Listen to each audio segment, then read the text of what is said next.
Hi friends, welcome to Mahathi academy. ఈరోజు వీడియోలో మనము గతంలో ఏపీఎస్సి గ్రూప్ 2లో సక్సెస్ కాలేని వారు ఈసారి ఎలాంటి స్టెప్స్ తీసుకోవడం ద్వారా సక్సెస్ కావచ్చు అనేది చర్చిస్తాం. అయితే అంతకంటే ముందు ఒక ముఖ్యమైన అనౌన్స్మెంట్ ఏమంటే రాబోయే గ్రూప్ 2కి మనము ఎలాంటి మెంటార్షిప్ అంటే ఫుల్ కోర్స్ మెంటార్షిప్ కానీ లేదా ఏపీ హిస్టరీ లాంటి ఇండివిజువల్ కోర్స్ కానీ ప్రిలిమ్స్ కోర్స్ కానీ మన అకాడమీ తరపున ఇవ్వట్లేదు. ఇదివరకే నేను ఇంతకుముందు అనౌన్స్ చేసి ఉన్నాను, కానీ అప్పుడు ఎవరైనా చూడని వాళ్ళు ఉంటే వాళ్ళు మళ్ళీ అడుగుతున్నారు. దయచేసి ఈ ఒక్కసారికి నన్ను క్షమించండి, చాలా రిక్వెస్ట్ చేస్తున్నారు మీరు, కానీ నేను ప్రస్తుతానికి కోర్స్ ఇచ్చే పరిస్థితుల్లో లేను కాబట్టి దయచేసి నన్ను క్షమించాలి. ఈ ఒక్కసారికి మనం ఎలాంటి మెంటార్షిప్ కూడా ఇవ్వట్లేదు. సో ఇంకొక ముఖ్యమైనటువంటి విషయము, ఇటీవల పరిణామాలను కానీ అంటే ఈ ఉద్యోగాల భర్తీకి సంబంధించినటువంటి పరిణామాలు కానీ మనం పరిశీలిస్తే చాలా సంతోషదాయకమైనటువంటి పరిణామాలు మనకు కనిపిస్తున్నాయి. వివిధ రకాల పోస్టుల రిక్రూట్మెంట్కి సంబంధించి నోటిఫికేషన్లు అయితేనేమి, పోలీస్ లాంటివి, లేకపోతే డిఎస్సి లాంటివి, లేకపోతే గ్రూప్ 2 గ్రూప్ 1 లాంటి ఉద్యోగాలకు సంబంధించి ఒక క్యాలెండర్ అనేది రావటం ఫస్ట్ ఆఫ్ ఇట్స్ కైండ్ కాబట్టి మనం ఖచ్చితంగా దీన్ని ఆహ్వానించదగ్గ అంశం ఇది.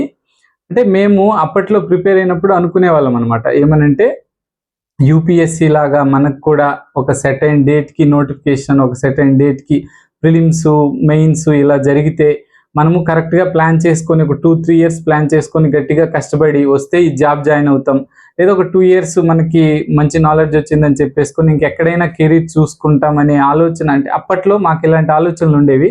అది ఇప్పటికైనా మనకి అది సాకారం అవుతున్నందుకు మనం సంతోషించాలి.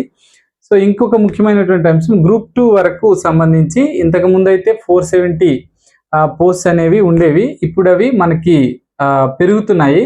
ఒక 110 డిటి పోస్టులు, ఏఎస్ఓలో ఒక 50, జూనియర్ అసిస్టెంట్ ఒక 50, మున్సిపల్ కమిషనర్ ఒక 6 పోస్టులు, ఇట్లా పోస్టులు కూడా పెరగడం అనేది కొంచెం మనకు ఒక పాజిటివ్ సైన్ లాగా కనబడుతుంది.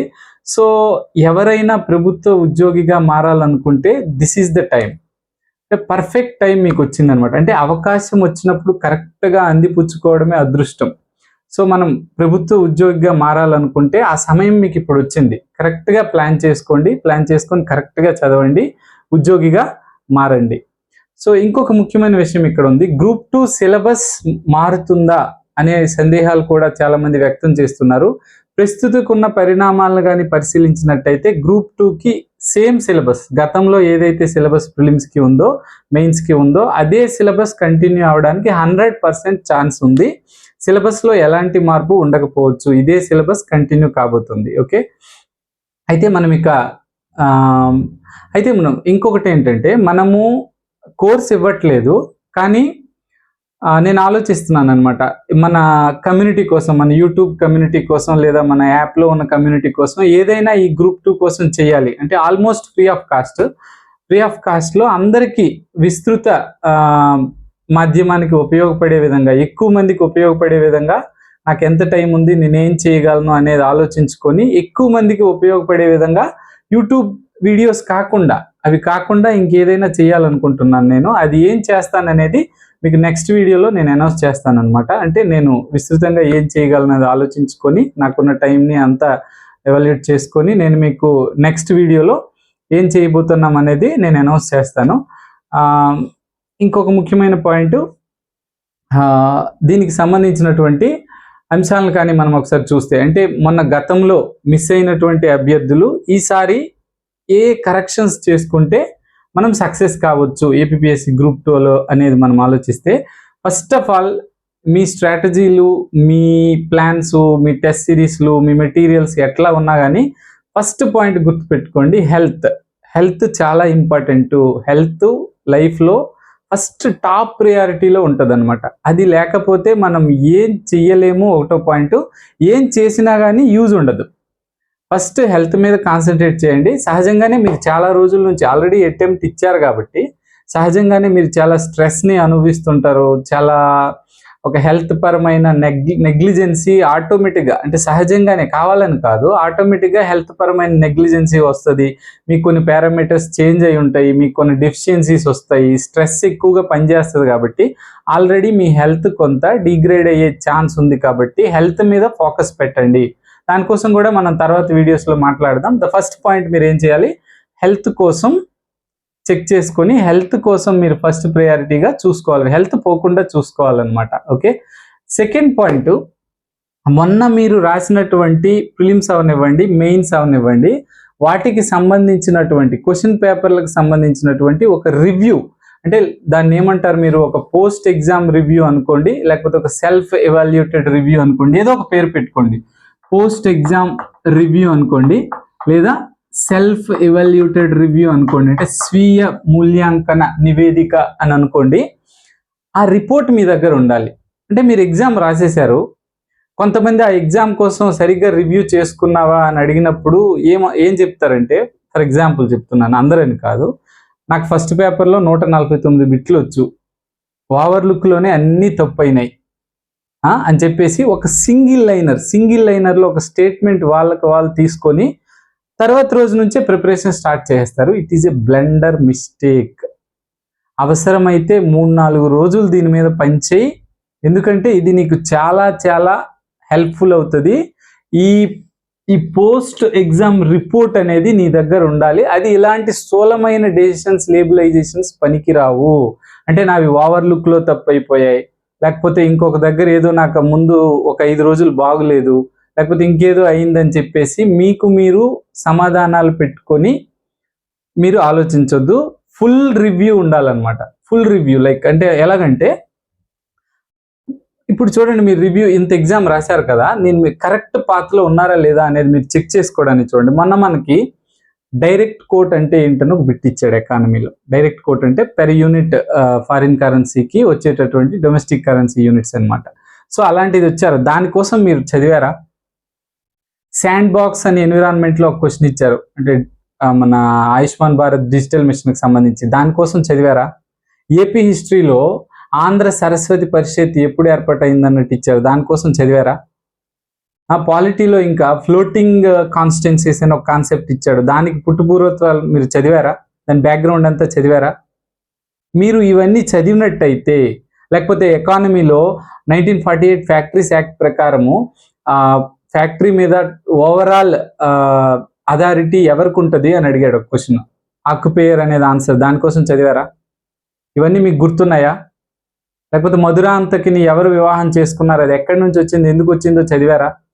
సో ఇవన్నీ మీరు చదివినట్టయితే you are in right path. ఇక్కడ ఏం క్వశ్చన్ లేదు, ఇంకా మీరు కరెక్ట్గా ఉన్నారు, ముందుకు వెళ్ళిపోండి. ఒకవేళ ఇవి చదవనట్టయితే, ఒకవేళ వీటి కోసం మీరు సుదీర్ఘంగా ఆలోచించినట్టయితే, మీరు ఇప్పుడు ఏం చేయాలంటే, మీ క్వశ్చన్ పేపర్ తీసుకొని first AP history every question బాగా చేస్తే క్వశ్చన్ ఎక్సలెంట్ ఆన్సరింగ్ అని రాసుకోండి.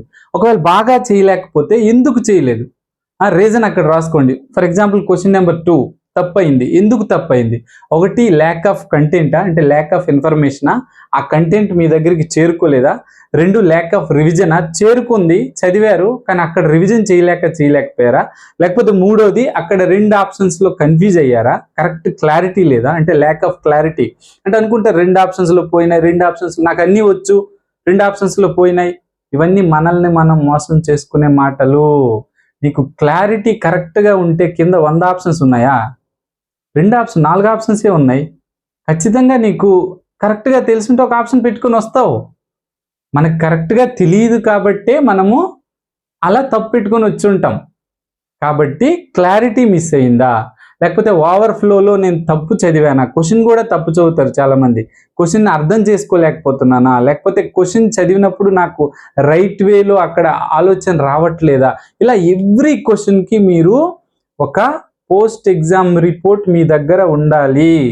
వీటిని అన్నింటినీ కన్సాలిడేట్ చేసి ఇలా 4 సబ్జెక్ట్స్కి, అంటే ఫర్ ఎగ్జాంపుల్ మెయిన్స్ అనుకోండి, మనకు 4 సబ్జెక్ట్స్ ఉన్నాయి, ప్రిలిమ్స్లో అయితే 5 సబ్జెక్ట్స్ ఉన్నాయి, వీటన్నింటి కన్సాలిడేటెడ్ రిపోర్ట్స్ ఉండాలి. ఉండి మీరు ఏం చేయాలంటే ఫస్ట్ ఏపీ హిస్టరీ, ఇలా ఏపీ హిస్టరీ అని మీ డైరీ ఒకటి తీసుకోండి, ఆ డైరీలో ఏపీ హిస్టరీ అని రాయండి. జస్ట్ మినిట్ అమ్మా.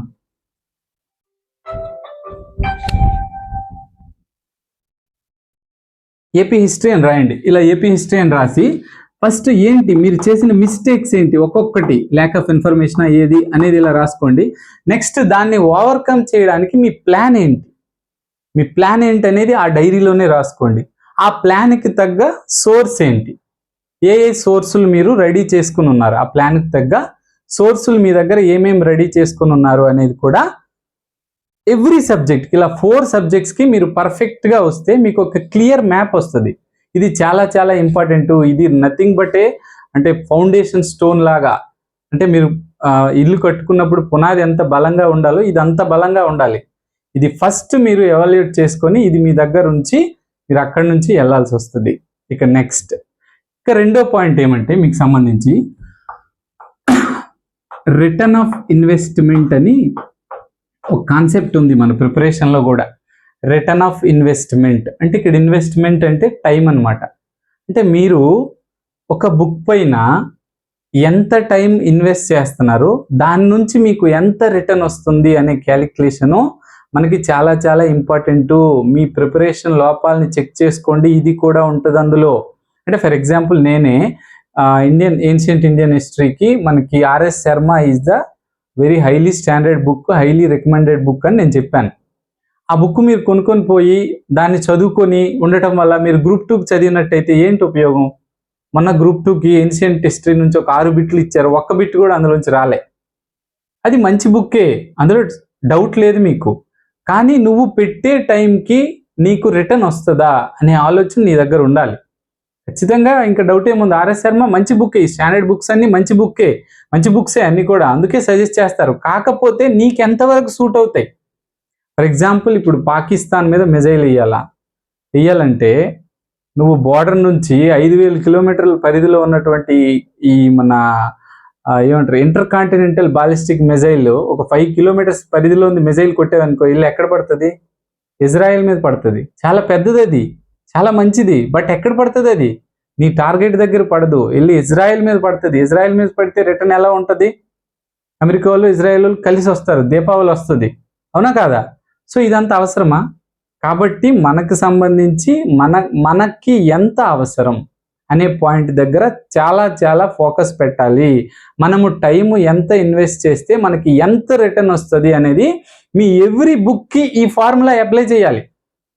మీరు అంటే ఏపీ హిస్టరీకి ఒక బుక్ తీసుకున్నావు, దీనికి నేను ఇంత టైం స్పెండ్ చేస్తే నాకు ఇంత రిటర్న్ వస్తుందా, గతంలో ఇచ్చిందా, ఇలా ఆలోచించాలన్నమాట.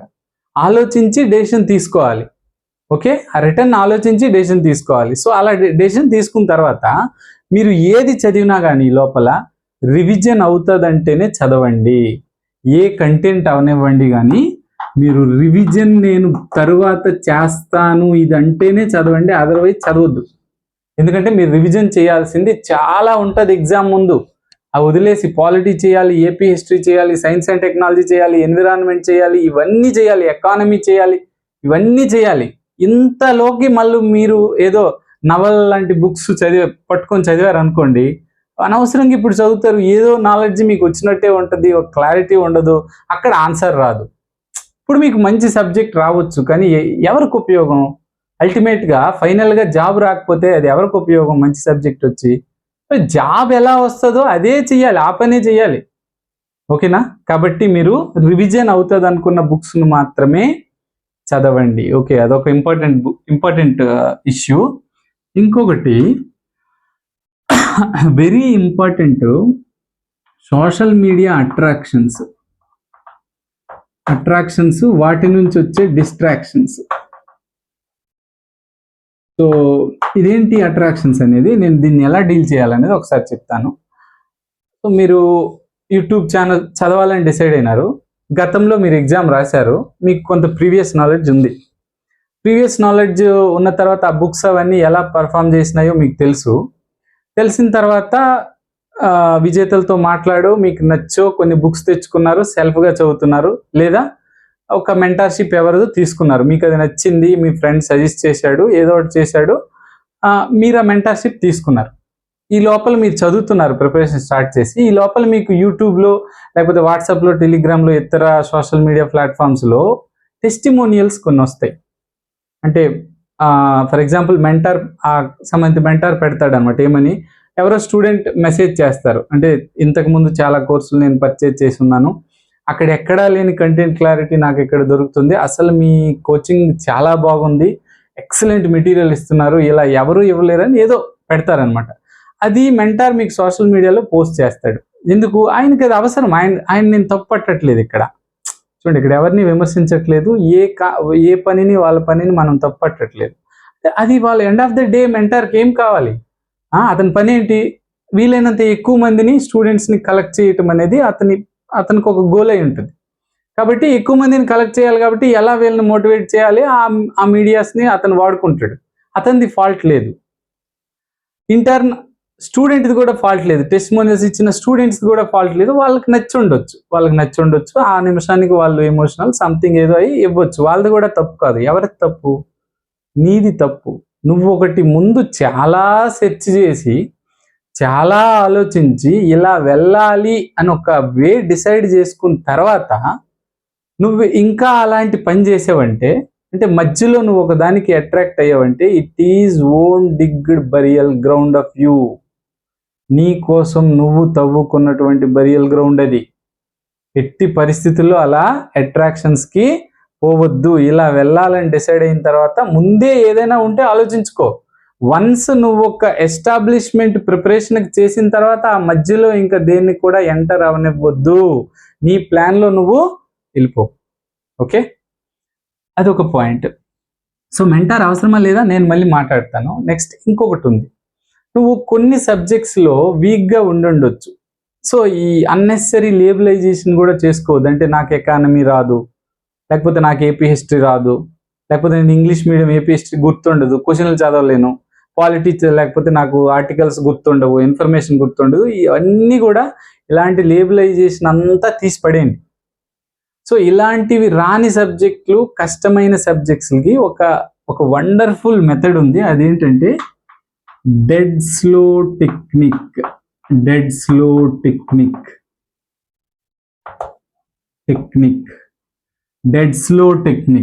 చాలా డెడ్ స్లో టెక్నిక్ అంటే ఇది ఏదైనా కష్టమైన విషయాలు నేర్చుకోవటానికి ఇది ఒక బ్యూటిఫుల్ టెక్నిక్ అనమాట, dead slow technique. For example, నీకు ఎకానమీ కష్టంగా అనిపిస్తుంది ఇప్పుడు కూడా. సో ఎకానమీని నువ్వు డీల్ చేయడానికి ఏం చేయాలంటే, ఆ మొత్తం ఎకానమీలో ఫర్ ఎగ్జాంపుల్ ఒక చిన్న ఇన్సిడెంట్ చెప్తాను. నాకు ఒక ఓల్డ్ స్టూడెంట్స్ ఒక ముగ్గురు ఉన్నారనమాట. ముగ్గురు కూడా సర్టిఫికేట్ వెరిఫికేషన్కి వచ్చారు. అంటే ఆల్మోస్ట్ నియర్లీ దగ్గరకు వచ్చేసారు సక్సెస్కి. మంచి సబ్జెక్ట్ బాగా ఉన్నోళ్ళే నాకు తెలుసు. వాళ్ళకు ఒక క్వశ్చన్ అడిగాను నేను, ఏమంటే జీడిపి పెరిగితే ట్యాక్సులు పెరుగుతాయా? Simple question. జీడిపి పెరిగితే ట్యాక్సులు పెరుగుతాయా అని అడిగితే వాళ్ళు ఏం ఆలోచిస్తున్నారంటే, జీడిపిలో ట్యాక్సులు ఉండవు కాబట్టి జీడిపి పెరిగినా కానీ ట్యాక్సులు పెరగవు ఒకరు. ఇంకొకరు జీడిపి అంటే జీడిపిలో ఇండైరెక్ట్ ట్యాక్సెస్ తీసేయాలి, సో జీడిపి పెరిగితే ట్యాక్సులు పెరిగితే ఈ మ్యాథమెటిక్స్ ఈక్వేషన్ ఆలోచిస్తున్నారు అనమాట. సో సింపుల్గా ఏంటి జీడిపి అంటే? ఫైనల్గా ఏంటి జీడిపి అంటే? ఒక దేశం ఈ భౌగోళిక సరిహద్దులు, అంతిమ వస్తువులు, 1 year ఇవన్నీ తీసి పడేయండి. జస్ట్ జీడిపి అంటే ఉత్పత్తి, ఇన్ సింపుల్ వర్డ్స్ ప్రొడక్షన్, అంతే కదా. మరి ప్రొడక్షన్ మీద ఆల్మోస్ట్ ట్యాక్స్లు ఉంటాయి.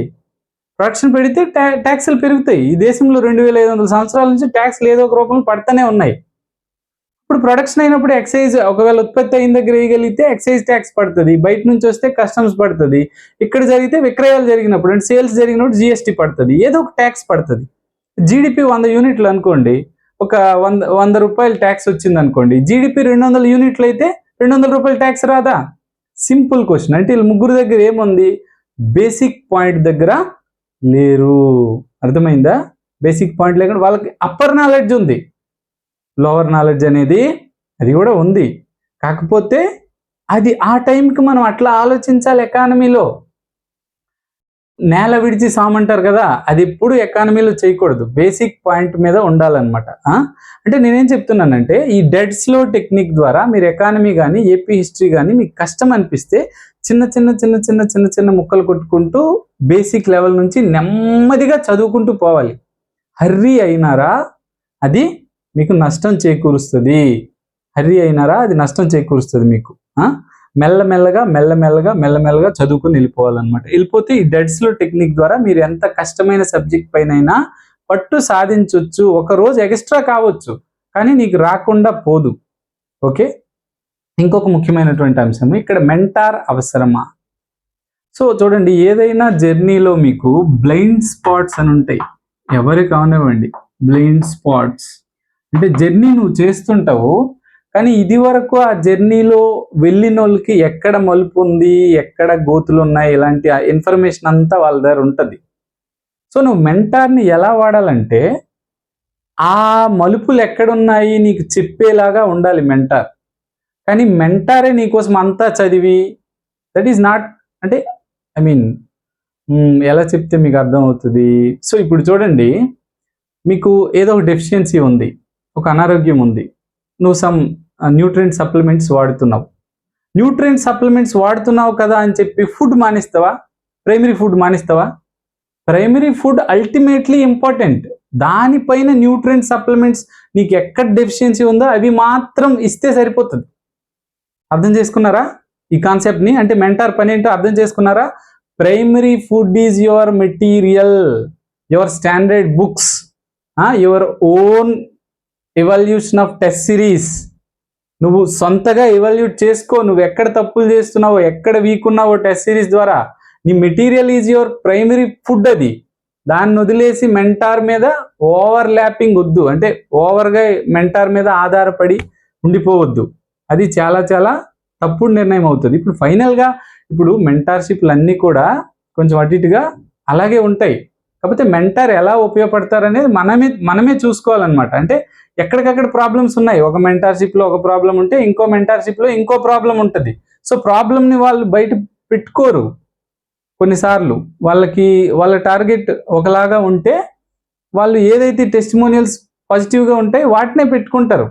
అల్టిమేట్లీ వాళ్ళ ఎండ్ ఆఫ్ ద డే ఏం చెప్పుకున్నాం మనం, వాళ్ళకి 10 మంది ఎక్కువ మంది జాయిన్ అవ్వాలి. సో అందుకే ఈ మెంటార్షిప్లు ఇక్కడి నుంచి అక్కడికి, అక్కడి నుంచి ఇక్కడ గెంతమాకండి. ఒక డెసిషన్ తీసుకొని ఒక మెంటార్ని ఎలా వాడాలి కూడా నేను చెప్పాను. బ్లైండ్ స్పాట్స్ని కవర్ చేసేలాగా మాత్రమే మెంటార్ ఉండాలి. అదర్వైజ్ మీరు చదవాలి, మీకోసం మీరు తెలుసుకోవాలి పర్ఫెక్ట్గా. సిలబస్ రిలేటెడ్లో ఉన్నానా లేదా, సిలబస్లో నాకు ఎక్కడ వీక్నెస్ ఉంది, ఆ వీక్నెస్ని ఎలా నేను భర్తీ చేసుకోవాలి, ఇలాంటివన్నీ మీరు తెలుసుకోవాలి. ఓకే, ఇలాంటివి కానీ మీరు పాటించినట్టయితే, ఈ తప్పులు మళ్ళీ రిపీట్ అవ్వకుండా మీరు చేసినట్టయితే, మీ దగ్గర మీరు లాస్ట్ ఎగ్జామ్లో చేసినటువంటి మిస్టేక్స్కి సంబంధించిన రిపోర్ట్ పర్ఫెక్ట్గా కానీ ఉంటే మీరు ఈసారి ఖచ్చితంగా రిజల్ట్ని చూస్తారు. Okay, all the very best. మనం ఏం చేస్తాం మన యూట్యూబ్ కమ్యూనిటీ కోసం అనేది నెక్స్ట్ వీడియోలో నేను అనౌన్స్ చేస్తాను. Thank you very much.